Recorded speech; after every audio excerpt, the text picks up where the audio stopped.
बिस्मिल्लाहिर्रहमानिर्रहीम, अस्सलाम वालेकुम। आप देख रहे हैं PSL स्पोर्ट्स वन स्पेशल। मैं हूं आसिफ खान और हम आज भी बात करेंगे पाकिस्तान सुपर लीग सीज़न 6 के होने वाले मुकाबलों की। जो होने वाला है मुकाबला, उस पर भी हम बात करेंगे। जो हो चुका है गुज़िश्ता रोज़ बड़ा अच्छा मुकाबला हुआ। 193 रन बनाने के बावजूद मुल्तान सुल्तान की टीम को पेशावर ज़ल्मी के हाथों शिकस्त हुई। बहुत अच्छा मुकाबला हुआ। अब तक का सबसे बड़ा स्कोर भी हुआ पाकिस्तान सुपर लीग में। क्यों इस मुकाबले में शिकस्त हो गई मुल्तान को इतना बड़ा स्कोर करने के बावजूद, इस पर हम बात करेंगे। और आज का जो मुकाबला होगा कराची किंग्स और उनका सामना होगा इस्लामाबाद यूनाइटेड से, उस पर भी हम बात करेंगे। और भी कुछ मौज़ूआत हैं जैसे हम हर रोज़ प्रोग्राम में आपके सामने लेके आते हैं, वो उस पर भी हम बात करेंगे। जैसे कि शाहिद खान अफरीदी ने कुछ कहा है, उसके अलावा पाकिस्तान क्रिकेट बोर्ड की जो कमेटी जो एकेडमी है नेशनल हाई परफॉर्मेंस सेंटर, उसके जो बॉलिंग कोच हैं उन्होंने भी इस्तीफ़ा दिया है मोहम्मद जाहिद ने, उस पर भी हम बात करेंगे। बदी-उज़्ज़मा हस्बे दस्तूर हमारे साथ मौजूद हैं। बदी, अस्सलाम वालेकुम। वालेकुम, कैसे हैं? खरीद से क्या हालात हैं? हालात देख लें। क्यों? इतना बड़ा टोटल होने के बावजूद भी बन गया, देख रहे हैं ना। अब ऐसा है, अब विकेट वैसी नहीं बन रही है। अच्छा, तो विकेट की वजह से आ रहा है? फ्लैट फ्लैट अब विकेट की फ्लैट हो वजह से गई आ है रहा भाई। है? विकेट की वजह से आ रही है। अब आप उस मैच की बात मैं पे ये हम कह जा रहा हूँ रहे कि हैं। जो 3-4 मैचेस में जो विकेट थी ना, थोड़ी सी ग्रास, आपको मैंने पहले ही बताया था कि ग्रास छोड़ें, लेकिन जो कल जिस पिच पे मैच हुआ उस पर ग्रास बिल्कुल नहीं थी। बिल्कुल साफ पिच और फ्लैट पिच थी, तो वहाँ पर मेरे ख्याल में 193 रन जो बने, इतना वो नहीं, क्योंकि वहाँ बॉलर्स को इतना वो पिच जो है वो इतना साथ नहीं दे रही थी। लेकिन वही बात है आसिफ भाई कि आपकी बॉलिंग जो है ना, भले साथ दे, पिच साथ दे ना दे, लेकिन आपको वहाँ पर बॉलिंग अपने जो लाइन तो लेंथ से आप नहीं करेंगे तो इस तरह के रन्स तो बनेंगे फिर। और इतना बड़ा टोटल करने के बावजूद भी अगर आप हार रहे हैं तो इसका मतलब है आपकी बॉलिंग में बहुत सारी कमजोरियाँ हैं जिसे दूर करना पड़ेगा। नहीं, सबसे पहले तो मुल्तान ने बैटिंग की। मुल्तान ने जो बैटिंग की उसमें उनके शुएब मकसूद का नंबर चौथे नंबर पे कल बैटिंग करने के लिए आए थे। वैसे तीसरे चौथे नंबर पे बिल्कुल है, ये इन्होंने यकीनन यहाँ पे डेटा का सहारा लिया है, जो हम कल भी हमने बात की बिल्कुल थी। ऐसे। मेरा ख्याल है कि जो सुहेब ने जो रन्स किए हैं डोमेस्टिक क्रिकेट में, वो तीसरे नंबर पे किए हैं, तो वो देखते हुए इसको ऊपर किया है। बिल्कुल, शुएब मकसूद ने कल बैटिंग बहुत अच्छी की है, कर भी रहा था, बहुत अच्छी बैटिंग कर रहा था। आपने देखा कि वहाब रियाज के एक ही ओवर में उसने 3 चौके उसने आगे लगाए, तो वो बहुत अच्छा खेल रहा था। तो ये है कि उसका नंबर 3-4 नंबर पे वहाँ भी खेलता है और यहाँ भी उसने अगर बैटिंग की है, तो मेरे ख्याल में शुएब मकसूद ने अपना किरदार सही निभाया। अगर थोड़ी देर वही होता है ना कि जल्दबाजी में जब आप रन्स बन रहे होते हैं और आप कोशिश करते हैं कि टीम का ज़्यादा से ज़्यादा रन हो, तो इसमें आप आउट हो जाते हैं, तो वो होता है। लेकिन कल शुएब मकसूद ने जो उससे तवक्को कर रही थी मुल्तान सुल्तान की टीम, वैसी बैटिंग की है उन्होंने। अच्छा, सुहेब के अलावा आपको मुल्तान में और जो उन्होंने तब्दीली की, ये तो उसके नंबर में की थी, वैसे मुल्तान ने जो तब्दीली की वो आपको ठीक लगी? देखिए, अब वही था कि मैंने आपको पहले कहा था कि इनको एक स्पिनर और डालना, और उसी पे हुआ कि उन्होंने उस्मान कादिर को खिलाया। लेकिन उस्मान कादिर भी आसिफ भाई, जैसे देखे ना कि उस्मान कादिर ने उस तरह की बॉल नहीं किए, अपनी पिच पर बॉल नहीं कर सके जिस तरीके से उनको बॉल करनी चाहिए, जैसे T20 में करते हुए आ रहे थे, वैसी बॉल उन्होंने नहीं की, जिसकी वजह से उनकी बॉलिंग पर नहीं, भी ये तो खैर बॉलिंग की बात हो रही है ना, मैं बैटिंग की बात कर रहा हूँ कि बैटिंग अभी आएंगे बॉलिंग पे भी। उस्मान ही नहीं बल्कि शाहिद अफरीदी को भी विकेट नहीं मिली, तो या तो ये स्ट्रेटजी का हिस्सा था ज़ल्मी की, या उन्होंने बॉलिंग बहुत अच्छी की। इस पे हम बात करेंगे, लेकिन अभी ओवरऑल अगर बॉलिंग की बात करें, बैटिंग की ही बात करें मुल्तान सुल्तान्स की, तो वो मतलब 193 रन वैसे तो बहुत ज़्यादा है। आसिफ भाई, बहुत 193 रन बुरे नहीं होते। और इस विकेट पर जहां पर आप, मैंने पहले आपको बोला हुआ है कि जो भी टीम टॉस जीत रही है वो पहले बॉलिंग कर रही है, और बॉलिंग कर रही है, और पहली बैटिंग वाली की यही कोशिश हो रही है, क्योंकि चेस हो रहे हैं रन्स, तो वो कोशिश ये हो रही है कि जितने ज़्यादा रन्स बना सकें। और कल मुल्तान ने जो बैटिंग की, इसमें कोई आप उनको देखें, विंस ने जो जिस तरीके से बैटिंग की, बहुत ज़बरदस्त बैटिंग की। क्रिस लेन आने के जल्दी आउट हो गए थे, हाँ, लेकिन उसके बाद रिजवान, उन दोनों की जो पार्टनरशिप हुई, उसके बाद शुएब मकसूद आए, उन्होंने बड़ी अच्छी बैटिंग की। तो अगर बैटिंग की बात करें तो उन्होंने ओवरऑल अपना काम कर दिया था, और जो बैटिंग उनको रिक्वायर थे, इतने रन होने चाहिए थे। सभी यही कह रहे थे कि इस विकेट पर जो पिच को देखते हुए 190-200 रन जो है वो ठीक टारगेट है। लेकिन यहाँ 190 और 200 का टारगेट करके भी इतने रन करने के बावजूद भी अब हार जाते हैं, तो वही मैंने आपको बात की कि यहाँ पर बॉलिंग का बड़ा, हाँ बॉलिंग का लाजमी, क्योंकि दोनों टीमों की अगर बॉलिंग देखें तो 5-5 बॉलर्स, बिल्कुल ऐसे ही। इसका क्या मतलब है कि इनके पास बॉलर्स थे नहीं या उन्होंने बैटिंग को अपनी ज़्यादा मजबूत किया? देखिए पेशावर के पास, आपके पास एक और ऑप्शन भी था, इब्रार अहमद उनके पास मौजूद हैं, उन्होंने उनको नहीं खिलाया। रवि बपारा को उन्होंने बाहर बिठाया और उसकी जगह जो नए उनके आए हैं टॉम, बहुत ही क्लास की उन्होंने जो है बैटिंग की, इसमें कोई शक नहीं है। और उनकी बैटिंग मैं देख रहा था कि जो उनकी बैटिंग थी, क्योंकि जब इमाम उल हक और आसिफ भाई, पता है कि जब भी कामरान अकमल ऊपर से रन्स करते हैं तो पेशावर ज़ल्मी की टीम टारगेट चेस पे जाती है, और ऐसा ही हुआ जब 57 रन की दोनों के दरमियान पार्टनरशिप हुई और उसके बाद ओवर भी कम थे और वहाँ पर उनका जो चेस करना उनको और ज़्यादा मुश्किल नहीं हुआ। इमाम उल हक सही है, 39 बॉलों पे 48 रन किए, लेकिन जहाँ पर टॉम खेल रहे थे उन्होंने बहुत ज़बरदस्त बैटिंग की और साथ वो रन्स निकाले जा रहे थे। ये ही नहीं था कि उन्होंने रन्स को रुकने दिया। और अगर आप देखें तो इनका जो T20 में स्ट्राइक रेट में कल देख रहा था तो या फर्स्ट क्लास ही खेले, मेरे अभी 66-67 फर्स्ट क्लास मैच ये खेले हुए इंग्लैंड की तरफ से, अपना फर्स्ट क्लास उनकी जो काउंटीज़ की तरफ से, तो इनका स्ट्राइक रेट जो है T20 में 141 से ऊपर है और उसी हिसाब से उन्होंने खेला भी बड़ा ज़बरदस्त खेला। रदरफोर्ड आप देखें आते ही उन्होंने पीछे सीज़न में मुंबई इंडियन को जिताने वाले वही थे और यहाँ पर भी उन्होंने बड़ा अच्छा वो किया, लेकिन बॉल ऐसी थी जिस पर वो आउट हो गए। लेकिन सबसे बड़ी बात है यहाँ पर शुएब मलिक और हैदर अली की। हैदर अली नो डाउट, जैसे लोग उस पर बातें कर रहे थे कि हैदर अली एक तरफ का प्लेयर है, दूसरी तरफ शॉट नहीं खेल सकता, लेकिन कल आप देखें कि उसने जो 7-8 बॉलें खेली हैं और 8 बॉलों पे कहीं भी उसने किसी बॉल को डॉट नहीं होने दिया और हर बॉल पर उसने जो है पावर हिटिंग की है। तो ये एक अच्छा जो है पेशावर ज़ल्मी के लिए भी है और पाकिस्तान के लिए भी है कि वो रन्स कर रहे हैं। लेकिन आसिफ भाई मेरे ख्याल में उनका नंबर जो है ना हैदर अली का, ये तो चलो टीम सिचुएशन है, आपके पास बैट्समैन बहुत अच्छे हैं क्योंकि ऊपर की जो आपकी लाइन है बहुत अच्छी है, तो इसमें आपका बनता था कि आप उनको वहाँ भेज रहे हैं। लेकिन मेरे ख्याल में 3-4 पे अगर उसको आप खिलाते हैं तो ज़्यादा, लेकिन 3-4 पे वो चल नहीं पाए ना, यही है मस 3-4 पे नहीं चले। असल में एक बैट्समैन को हम करते हैं ना 2-3-4 मैचें में अगर वो फेल हो जाता है तो फिर हम उसको उठा के नीचे ले आते हैं, जब उसका फिर एतमाद टूट जाता है। कल आप देखें जो उन्होंने शॉट खेले और उसके बाद जब जीते हैं तो उन्होंने जो इशारा दिया या जिस तरीके से किया, आप देख लें वो किस तरीके से इशारे उन्होंने किए। तो मेरे ख्याल में एक जो बैट्समैन है यंग है, अभी नौजवान है, तो उसको अगर आप ऊपर चांस देते रहें तो मेरे ख्याल में रन करेगा। वो एतमाद देने की ज़रूरत है और आपके जो बेंच में बैठे हुए लोग हैं, खासतौर पर डेरन सैमी हैं, कप्तान हैं, उसके अलावा उनकी मैनेजमेंट है, उनको अगर वो एतमाद देगी तो वो ऐसा बैट्समैन है कि रन कर सकता है। अच्छा, तो अब आपको क्या लगा, क्या बॉलिंग में खामी नज़र नहीं आई? खामियाँ बहुत। देखें पेशावर की अगर 193 रन के जरूर जीते हैं, बैटिंग में जीते हैं, अगर उनकी बॉलिंग इसी तरह की रही, देखिए वहाब रियाज ने 4 ओवर में 50 रन दिए, साकिब महमूद को देखिए उन्होंने भी रन दिए, उसके अलावा मोहम्मद इरफान को इन्होंने खिलाया, उन्होंने रन किए। लेकिन यहाँ पर मोहम्मद इमरान जो खेले, आप देखें बहुत अच्छी बॉलिंग की उन्होंने, और जहाँ पर इसी तरह की बॉलिंग चाहिए होती है कि जहाँ वो देख रहे कि बैट्समैन खुल के खेल रहा है, उन्होंने स्लो वन भी किए, गेंद को पीछे भी किया और बड़ी लाइन और लेंथ से बॉल की, उनकी बॉलों पर देखिए उन्हें इतने रन नहीं बने। तो जहाँ पर मोहम्मद इरफान को भी रन्स बने, वहाब को भी बने, साकिब को भी रन्स बने, मुजीब को भी रन्स बने, लेकिन वहाँ पर मोहम्मद इमरान ने बहुत ज़बरदस्त बॉलिंग की। एक ऑप्शन ज़रूर मौजूद था पेशावर के पास कि शुएब मलिक से बॉल करवा सकते थे, लेकिन उन्होंने नहीं कराई।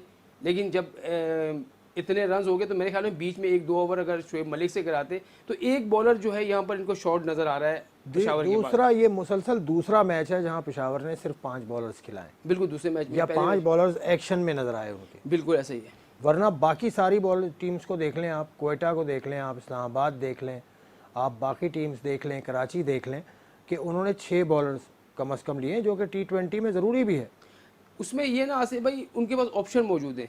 एक जैसे कराची है, कराची के पास मोहम्मद आमिर यामीन, उसके अलावा अरशद इकबाल, इमाद वसीम, फिर उसके बाद आपको ऑप्शन मिल जाता है मोहम्मद नबी, खेलते हुए आ रहे हैं, तो उनके पास बड़े ऑप्शन है। तो इसकी वजह से उनको प्रॉब्लम बॉलिंग में मेरे ख्याल में कराची को नहीं है, और ऐसा ही उनका बैटिंग में भी है। बैटिंग में भी उनकी टॉप के ऊपर के आप देखें तो टॉप के जो 4-5 बैट्समैन हैं बहुत ज़बरदस्त बैट्समैन, और मोहम्मद नबी की भी पीछे मैच में आपने बैटिंग देख ली, तो इमाद वसीम तक, आमिर यामीन तक, बल्कि इनका जो है 8 नंबर तक तो मुकम्मल आप समझ लें कि बैटिंग है। तो इस पर जो है ना कराची की टीम थोड़ी बिल्कुल बैलेंस नज़र आती है। अब जैसी सूरत हाल चल रही थी आखिरी के 5 ओवर्स में तो ऐसा लग रहा था कि मुल्तान जीत जाएगा, 61 रन आसे भाई, 61 रन, और वही गलती हुई। लेकिन अब हाँ, मैं उसी गलती की तरफ आ रहा हूँ आपके, कहाँ से मैच उनके हाथ से निकला। अच्छा खेले दोनों, लेकिन उनको बॉल्स तो मिली थी ना उनकी मतलब की। देखिए मैं वही सोहेल तनवीर ने जो पिछले मैच में गलती की, उनसे उन्होंने ओवर कराया, उन्होंने 19 रन दिए, वहाँ से मुल्तान सुल्तान हार गई।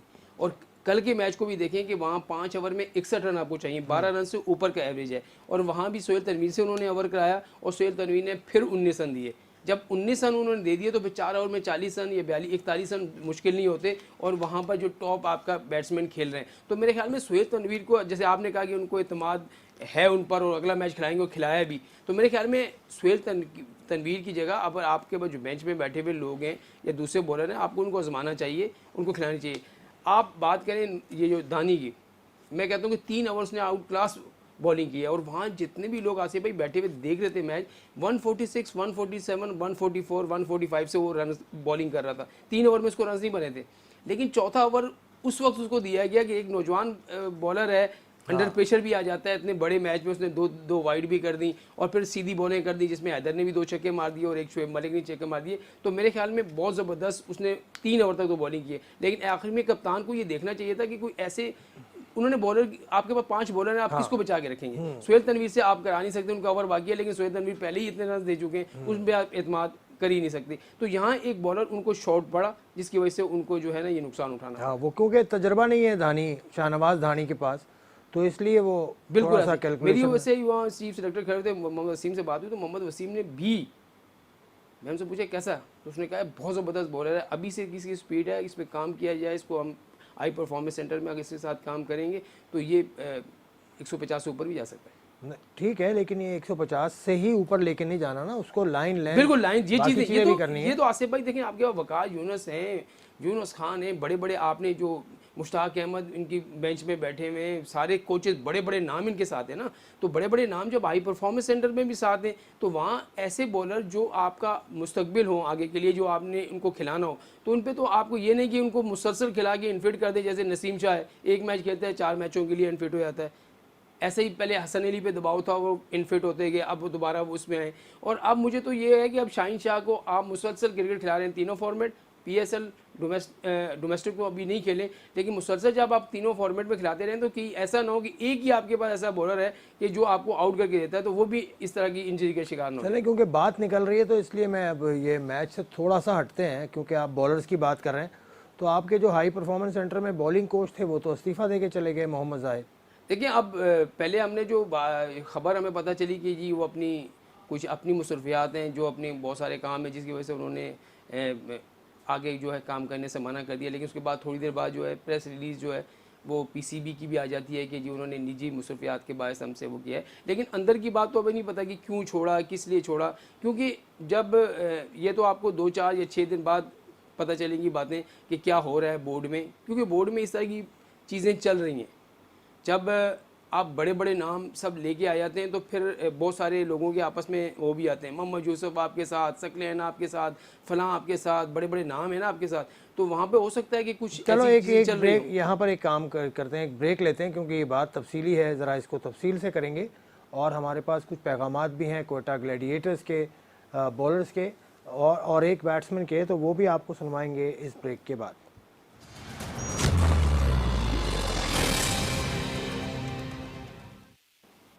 Welcome back to PSL sports 1 special. आप बातें सुन रहे थे बदियुज़्ज़मा साहब की, जो गुज़िश्ता रोज़ होने वाला मैच है उसकी बारीकियां हमें बता रहे थे। हम फिर कहीं और सूरत हाल में निकल गए थे, जो पाकिस्तान क्रिकेट बोर्ड के मामलात हैं उस पर भी एक और टीम है जिसे सीखना है, वो है कोयटा ग्लैडिएटर्स। और कोयटा ग्लैडिएटर्स के अब तक होने वाले 2 मुकाबलों में खातिर खां नताइज नहीं निकले हैं। कप्तान के ऊपर दबाव है और खिलाड़ियों के ऊपर दबाव है। कुछ 2 खिलाड़ी हैं, एक तो हैं जो हमारे जाहिद महमूद जो लेग स्पिन बॉलर हैं, उनके ऊपर भी दबाव था पिछले मैच में।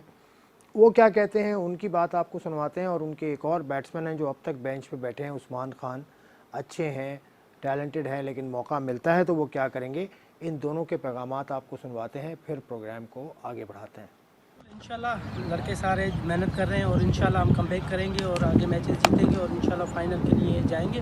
और इंशाल्लाह पूरी मेहनत कर रहे हैं सारे, मैं भी मेहनत कर रहा हूँ। थोड़ी बहुत सपोर्ट तो है लेकिन ये है कि सपोर्टिंग विकेट है, जो अच्छा करेगा उसको हेल्प मिलेगी। अगर बॉलर अच्छी बॉलिंग करेगा, चाहे वो स्पिनर हो या फास्ट बॉलर हो, और बैट्समैन अच्छा करेगा तो उसके लिए हेल्प है। जो कोशिश यही कर रहा हूँ और इंशाल्लाह बॉलिंग अच्छी करूँ टीम के लिए, अपने लिए, और अच्छी परफॉर्मेंस करूँ, अपनी टीम को जितवाऊँ। बहुत बड़ी अपॉर्चुनिटी है कि मुझे सब डेलपोर्ट, पेन कटिंग, सरफराज भाई, नवाज भाई, अनवर भाई, जितने भी इंटरनेशनल प्लेयर हैं सबके साथ ड्रेसिंग रूम शेयर करने का मौका मिल रहा है। बड़ा कॉन्फिडेंस लेवल ऊपर है। इंशाल्लाह जैसी चांस मिलेगा 100% इंशाल्लाह परफॉर्मेंस। ये उस्मान खान थे और इनसे पहले जाहिद महमूद, जिनको सब जानते हैं। उस्मान भी खेल रहे हैं, इस सर्किट में रहते हैं। अभी मौका मिलेगा तो आप देखेंगे कि he is a good enough player. Badiuzzama, इनमें से जानते हैं आप इन दोनों को? बिल्कुल। जाहिद महमूद तो आप देखें जैसे ही उनकी जो डोमेस्टिक में परफॉर्मेंस थी, उसके बाद वो पाकिस्तान से भी T20 आखिरी T20 खेले और उसके बाद कोयटा में भी हैं, तो अच्छे लेग स्पिनर हैं। देखें जब इतने बढ़िया इवेंट पे आप आते हैं तो थोड़ा सा बहुत दबाव ज़रूरी होता है। पहला मैच था तो हो सकता है कि आगे जाके उनकी परफॉर्मेंस अच्छी हो जाए। और उस्मान खान की जहाँ तक आपने बात की, एमर्जिंग में इन्होंने लिया है, बड़ा ज़बरदस्त बैट्समैन है और इसको भी हम देखते रहते हैं खेलते हुए। अभी जो प्रैक्टिस मैच हुआ था उसमें आपने देखें कि इन्होंने पेशावर ज़ल्मी के खिलाफ बड़ी ज़बरदस्त एक 33-34 रन की इनिंग्स खेली थी। वहाँ से पता सामने आया था कि वाकई इसके पास स्ट्रोक भी है, बड़ा अच्छा प्लेयर है। तो वही है कि जब चांस मिलता है आसिफ भाई इतने बड़े इवेंट में, तो फिर उसके बाद पता चलेगा कि इसकी सलाहियतें कैसे हैं। जैसे पहले हैदर अली ने मनवाया आपको, अपने आप को, दूसरे जो रॉयल नज़ीर, इस तरह के लोगों ने मनवाया। तो यकीनन पाकिस्तान के पास जो नया टैलेंट आ रहा है, चाहे वो फास्ट बॉलिंग में हो, चाहे स्पिनर्स में हो, चाहे बैट्समैन हो, बड़ा अच्छा आ रहा है, इसमें तो कोई शक नहीं। चलें, अब मैं ज़रा अगले मुकाबले पे जाने से पहले वो जो पिछली बात आपने छेड़ी थी पाकिस्तान क्रिकेट बोर्ड के जो मामलात हैं, जिसमें अब जाहिद काफ़ी टाइम से अपने वतन गए हुए हैं, जहाँ से आए हैं बरतानिया से, और वहाँ क्वारंटीन के मसाइल में भी ये फंस गए थे। इनका वापस आना काफ़ी ताख़ीर का शिकार हो रहा था। कहीं ये वजह तो नहीं है कि इनको हटा दिया गया?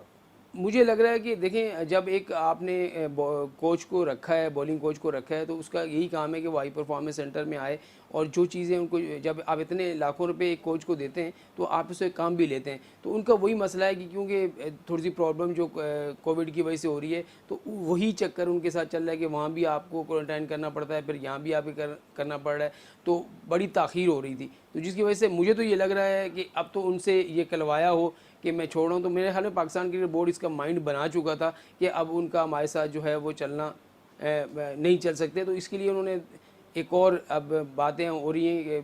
गुज़िश्ता रोज़ भी हमारी बात हुई थी, सुबह भी हमारी बात हुई थी कि बात चल रही है कि किसी और को इस पोस्ट के लिए लेके आ रहे हैं। तो किसी और को फिर बाहर से लेके आएंगे? अब देखें, क्योंकि लाना तो यहीं से चाहिए, लेकिन बहुत सारे अब यही तो करते हैं ना। आपके यही वाले क्रिकेटर जो है ना, बहुत सारे क्रिकेटर यहाँ के जिनको यहाँ मौका नहीं मिलता, वो आपने आपको बाहर सेटल कर लेते हैं। कोई अमेरिका से खेलने चला जाता है, कोई इंग्लैंड में जाके काउंटी खेलता है, कोई इस तरह की काउंटीज लीग वगैरह में खेलने चले जाता है। फिर जब आपको ख्याल आता है तो फिर आप उसको लेके आते हैं। तो अभी आपके पास बहुत सारे ऑप्शन हैं, आपके अपने इसमें यहाँ पर इतने कोचेज़ हैं, आप उनमें से किसी को लगा सकते हैं, वो आप जो मुसलसल यहाँ पर कोचिंग कर रहे हैं। तो जब क्रिकेट बोर्ड के सरबराह से लेके, चीफ एग्जीक्यूटिव से लेके, हाई परफॉर्मेंस सेंटर के डायरेक्टर से लेके, और पता नहीं सब के सब जब गैर मुल्की होंगे, नौकरियों की बात आपने आसिफ भाई, आपने नौकरियों की बात की थी ना, नौकरियां तो मिल रही हैं।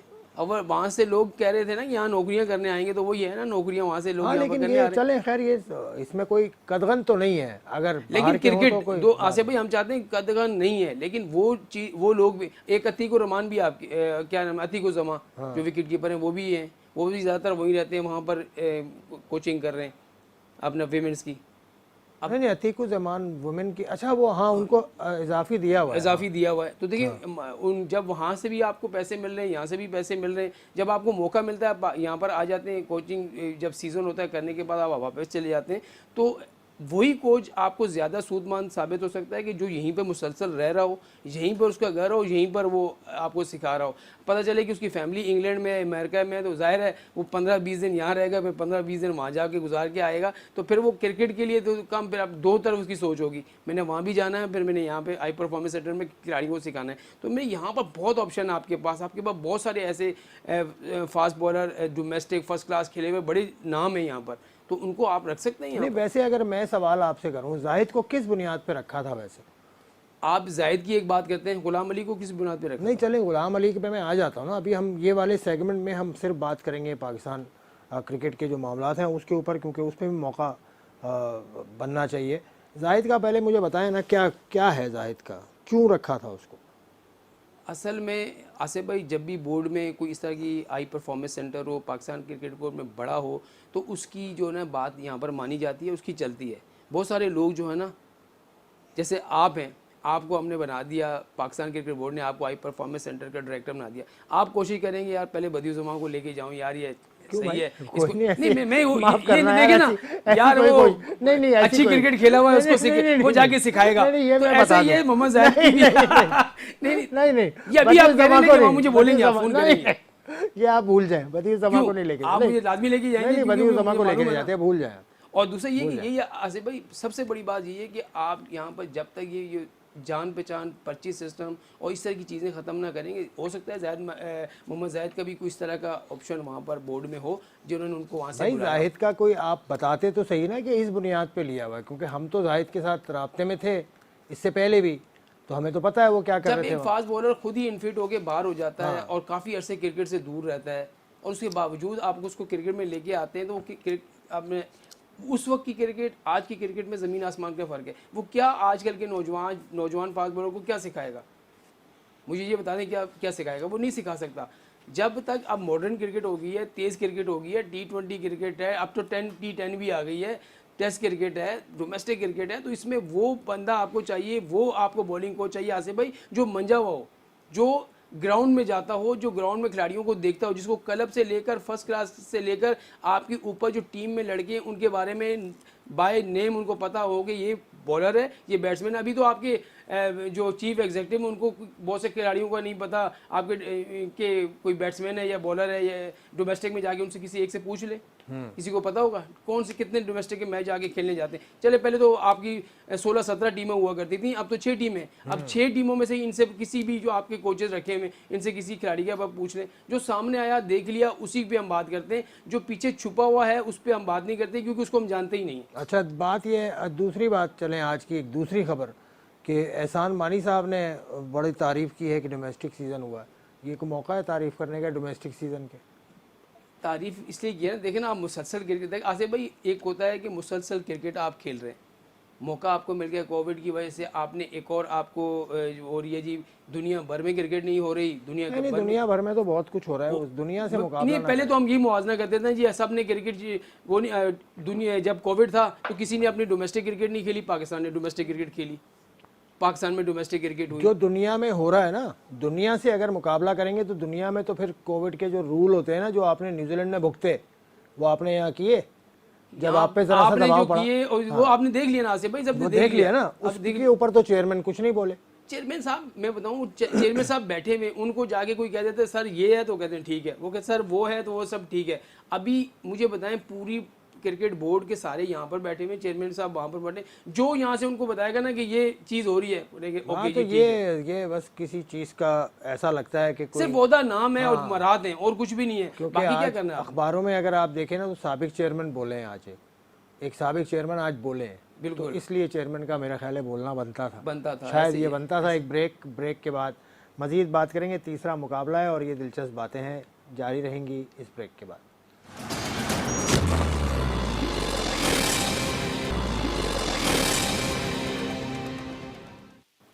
Welcome to PSL sports one special. हम बात कर लेते हैं, अब हम कर लेते हैं बात तीसरे मुकाबले, जो आज का मुकाबला है मुल्तान। बात करेंगे आसिफ भी, पहले वो तो मुकम्मल कर लें, आधी छोड़ देते हैं और आधी फिर आगे बढ़ जाते हैं। मुझे असल में ना, नहीं असल में क्या, जो बड़ों की बात आती है आप क्यों चुप हो जाते हैं? बड़ों की बात करा करें ना, खुल की क्या करें।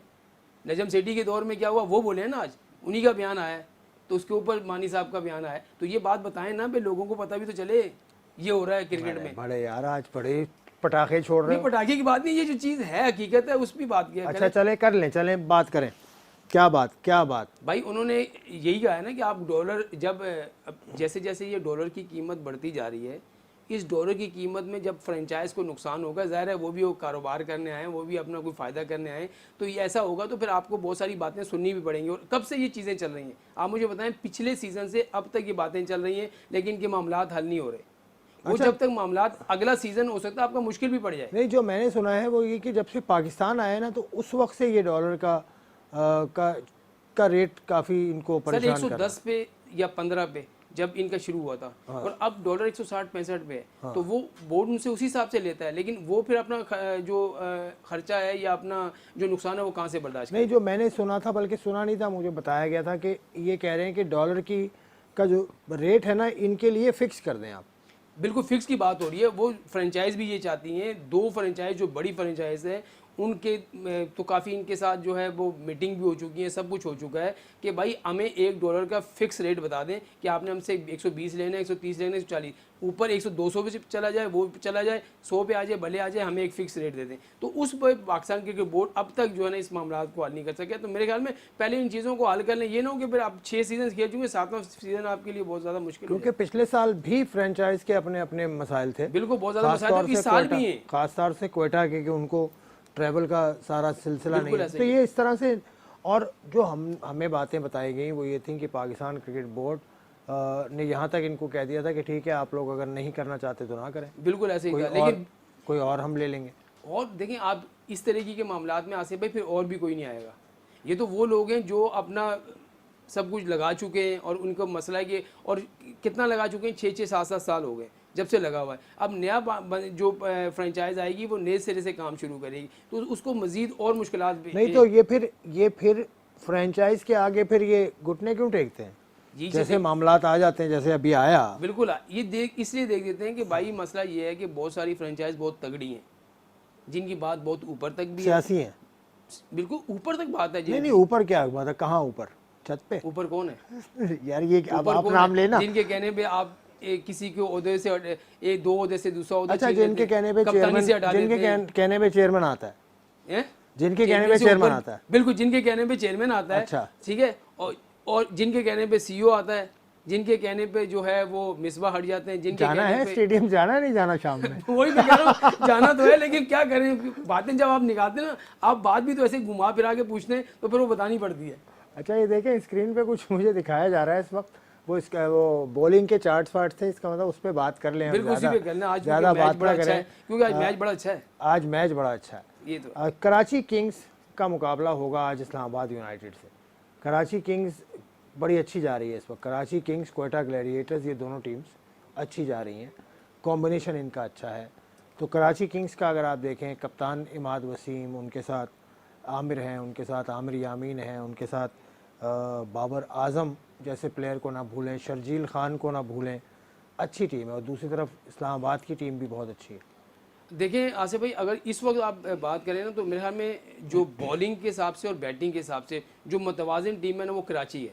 और कराची ने एक बड़ा ज़बरदस्त कम्बिनेशन बना लिया है इस वक्त, पिछले सीज़न से के एंड से लेकर अब तक उनका कम्बिनेशन बहुत ज़बरदस्त बना हुआ है, और उसी को लेकर वो प्रैक्टिस मैचेस में भी गए और उसी के साथ वो आ रहे हैं। तो मेरे ख्याल में उनके पास फास्ट बॉलिंग का भी एक बड़ा ज़बरदस्त ऑप्शन मौजूद है, जिसमें मोहम्मद आमिर, आप अरशद इकबाल बहुत अच्छी फॉर्म में, उसके अलावा आमिर यामीन के जो हैं वो हैं आपके अच्छे हैं, फिर आपके पास स्पिनर जो हैं इमाद वसीम, वो ख़ुद बहुत अच्छी बॉलिंग कर रहे हैं। तो मेरे ख्याल में इनका स्पिन अटैक और उसका जो फास्ट बॉलिंग अटैक बहुत मुतवाज़न है। और बैटिंग में आप बाबर आजम अगर खड़ा हो जाता है तो वो तो अकेला ही आप समझ लेगा 20 ओवर खेल गया, तो वो है शर्जील है, उसके बाद क्या डिलपोर्ट है। तो ये इनकी बैटिंग जो है बड़ी तगड़ी है और बॉलिंग भी बहुत बैलेंस है। तो मेरे ख्याल में टफ़ उनका होगा, लेकिन इस्लामाबाद ने जो पहला मैच जीता है उससे उनको काफ़ी जो है ना हौसला मिला होगा, क्योंकि शायद एलेक्स हिल्स जो उनकी टीम में गए, उसके अलावा जो उनके गैरगुरी ने जो परफॉर्मेंस दी है, पहले बॉलिंग में भी बहुत ज़बरदस्त उसने किया है, फील्डिंग भी उसकी बहुत ज़बरदस्त थी, उसके बाद बैटिंग में, यानी अब इनको थोड़ा सा प्रॉब्लम हो रही थी। अब उनके पास देखें सारे ऑलराउंडर हैं, फ़हीम अशरफ को देख लें, उसके अलावा आप हुसैन तलत है, इफ्तिखार अहमद भी हार्ड हिटिंग कर लेते हैं, आसिफ अली हैं आपके बहुत तेज़ी खेलते हैं, आपके एलेक्स हेल्स हैं, शादाब खान खुद हैं। तो मेरे ख्याल में दोनों टीमें जो है ना इस वक्त बैलेंस हैं। वही होगा आसिफ भाई, जो टीम टॉस जीतेगी वही पहले बॉलिंग करेगी, और कोशिश तो यही करेगी कि भाई हम इसको 50-160 पे आउट करें। लेकिन अगर 200 या 190 रन हो जाते हैं तो मुकाबला जो है बड़ा होगा, क्योंकि अब मुल्तान सुल्तान, कराची किंग और इस्लामाबाद की बॉलिंग में काफ़ी फ़र्क है। उनकी बॉलिंग और इन दोनों फ्रेंचाइज की बॉलिंग में काफ़ी बेहतरीन बात, ये बेहतरीन बात कर रहे हैं। और सारे कॉम्बिनेशन है, स्पिनर भी है, स्पिन भी है, लेफ्ट आर्म स्पिनर भी है, लेग स्पिनर भी है, और उसके अलावा फास्ट बॉलर भी है, लेफ्ट आर्म फास्ट बॉलर भी है। तो इनके पास कम्बिनेशन अच्छे हैं। तो अगर 190 रन बनते तो फिर बहुत ज़्यादा जो है ना मुश्किल चेस वाली टीम को हो सकती है। लेकिन वही है कि अगर कराची किंग पहले बॉलिंग करती है और उनको अगर जल्दी आउट कर ली तो फिर उनके लिए मुश्किल नहीं होगा, क्योंकि सेकंड बैटिंग देखें आसिफ भाई बहुत ज़्यादा मुश्किल हो रही है, बहुत आसान हो रही है और मुश्किल हो रही है बॉलर्स को। बॉलर्स गेंद नहीं कर पा रहे, ग्रिप नहीं हो रही गेंद, फील्डर से देखिए आप हाथों से कैच छूट रहे, तो ये थोड़ा सा प्रॉब्लम है सेकंड बैटिंग में। अच्छा, ये वजह यही है कि सेकंड बैट में ड्यू की वजह से देखिए ना, आप जब एक शॉट आप कहते हैं, आप देखते हैं कि जब आप रिप्ले में देखते हैं तो काफ़ी जो है ना ओस पड़ी हुई नज़र आती होगी आपको, तो उससे ये होता है कि बॉल गीला हो जाता है और फास्ट बॉलर को या स्पिनर के उसके ग्रिप में नहीं आता, और अक्सर कैच भी आप देखते हैं कि पकड़ते हुए फील्डर से हाथ पे लगने के बाद स्लिप हो जाता है। तो ये थोड़ा सा प्रॉब्लम होता है सेकंड जो टीम फील्डिंग कर रही होती है, और बैटिंग के लिए आसान हो जाता है। तो ये आहिस्ता आहिस्ता ये मुश्किल ये स्कोर बढ़ता जाने की उम्मीद आपको लगती है? देखिए जो कल पिच थी ना, अगर इसी तरह की पिच आसिफ भाई हुई तो मेरे ख्याल में बड़ा स्कोर होगा, क्योंकि कल जिस तरीके से पिच बनाई गई थी, क्योंकि यहाँ पर हमने पहले 3-4 मैच देखे, उसमें ये था कि टोटल यही हो रहा था, 100 पहले मैच 122 हुए, फिर 141 हुए, फिर 152 रन हुए, फिर 178 हुए, फिर अब 193 हुए। तो 193 इस वजह से हुए हैं कि जो कल की विकेट थी बिल्कुल फ्लैट विकेट थी और बैटिंग विकेट थी, और यहाँ पर बैट्समैनों को बहुत मुश्किल नहीं हो रही थी। तो यहाँ पर यही है, अगर जो दोनों टीमों में जो फास्ट बॉलर हों या स्पिनर हों, तो अगर वो लाइन और लेंथ से गेंद करेंगे तो वो कामयाब होंगे, वरना लंबे रन बनेंगे यहाँ पर। अच्छा, और कप्तानी का मुवाजना करें तो कैसे होगा? मेरे ख्याल में इमाद वसीम ज़्यादा बेहतर है। इमाद ज़्यादा बेहतर है? बेहतर है, बिल्कुल ऐसा है, क्योंकि इमाद वसीम जो है ना बहुत चालाक, और सबसे बड़ी बात है वो 2-3 लोगों से मशवरा भी कर लेता है, जैसे आमिर है उससे भी जाके बात कर लेता है, बाबर से बात कर लेता है, ऐसे बात करके तो जहाँ उसको मुश्किल होती है तो वो दूसरे से बात भी करता है। तो मेरे ख्याल में इमाद वसीम शादाब से ज़्यादा बेहतर है। और शादाब को भी आपने देखा होगा कि कप्तानी के दौरान अक्सर जब रन्स बन रहे होते हैं तो वो अक्सर वो भी बुखलाहट का शिकार हो जाते हैं, अक्सर उनके चेहरे से आपको नज़र आता हो, लेकिन इमाद वसीम को देखें आप, रिलैक्स रहता है। चलें, ये तो कप्तानी का मुकाबला होगा कि नहीं होगा, लेकिन दोनों टीम्स हैं बड़ी अच्छी। इस्लामाबाद यूनाइटेड को देखें, एक दफ़ा 2 दफ़ा की चैम्पियन है। कराची किंग्स इस वक्त रेनिंग चैम्पियन है और अपने ही शहर में खेल रही है। ये सारी चीज़ें, और उनके साथ दुनिया के मायानाज T20 प्लेयर का साथ है बाबर आजम की सूरत में, उसके अलावा भी उनके पास वर्ल्ड क्लास प्लेयर्स हैं। इसी तरह से इस्लामाबाद यूनाइटेड का भी मामला है। अब देखना होगा कि किस तरह से आज के दिन दोनों टीम्स मौक़ों से फ़ायदा उठाती हैं, क्योंकि मौक़ों से जिसने फ़ायदा नहीं उठाया उसने नुकसान उठाया, चाहे वो क्वेटा ग्लैडिएटर हो, चाहे वो मुल्तान सुल्तान हो, चाहे वो कोई और हो। कल के प्रोग्राम तक के लिए इजाज़त, खुदा हाफिज़।